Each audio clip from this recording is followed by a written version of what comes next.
டெல்லியில் காற்று மாசை கட்டுப்படுத்தும் விதமாக புதிய கட்டுப்பாடுகள் இன்று முதல் அமலுக்கு வருகிறது. தொடக்கப்பள்ளி மாணவர்களுக்கு ஆன்லைன் வகுப்புகள் நடத்த முடிவு செய்யப்பட்டுள்ளது.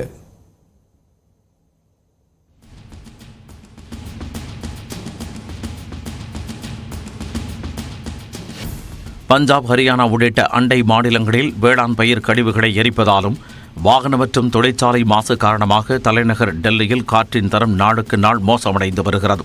நேற்று ஆனந்த் விகார் பகுதியில் காற்றின் தரக்குறியீடு அபாயகரமான வகையில் 466 பதிவான நிலையில் மக்களின் இயல்பு வாழ்க்கை பெரிதும் பாதிக்கப்பட்டது.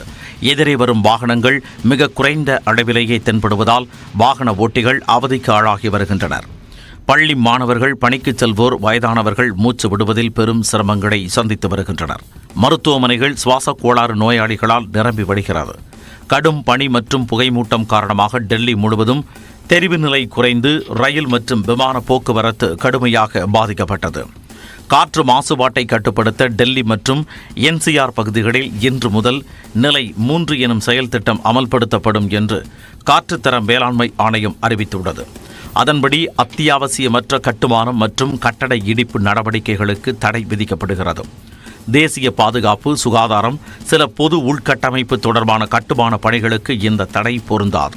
BS3 வகையைச் சேர்ந்த பெட்ரோல் வாகனங்கள் மற்றும் BS4 வகையைச் சேர்ந்த டீசல் வாகனங்களை இயக்க தடை விதிக்கப்படுகிறது. மின்சாரம், CNG அல்லாத வெளிமாநில பேருந்துகளுக்கும் கட்டுப்பாடு விதிக்கப்பட்டுள்ளது. சாலைகளில் தண்ணீர் தெளிக்கும் நடவடிக்கைகள் மேற்கொள்ளப்படும் என்றும் தெரிவிக்கப்பட்டுள்ளது. காற்று மாசு அதிகரித்து வருவதால் அடுத்த அறிவிப்பு வரும் வரை டெல்லியில் அனைத்து தொடக்க பள்ளிகளிலும் மாணவர்களுக்கு ஆன்லைன் வகுப்புகள் நடத்தப்படும் என்று டெல்லி முதலமைச்சர் அதிஷி அறிவித்துள்ளார். காற்று மாசை கட்டுப்படுத்த நிலை 3 செயல் திட்டம் செயல்படுத்தப்படுவதை கருத்தில் கொண்டு இன்று முதல் கூடுதல் மெட்ரோ ரயில்கள் இயக்கப்படும் என்று டெல்லி மெட்ரோ ரயில் நிர்வாகம் அறிவித்துள்ளது.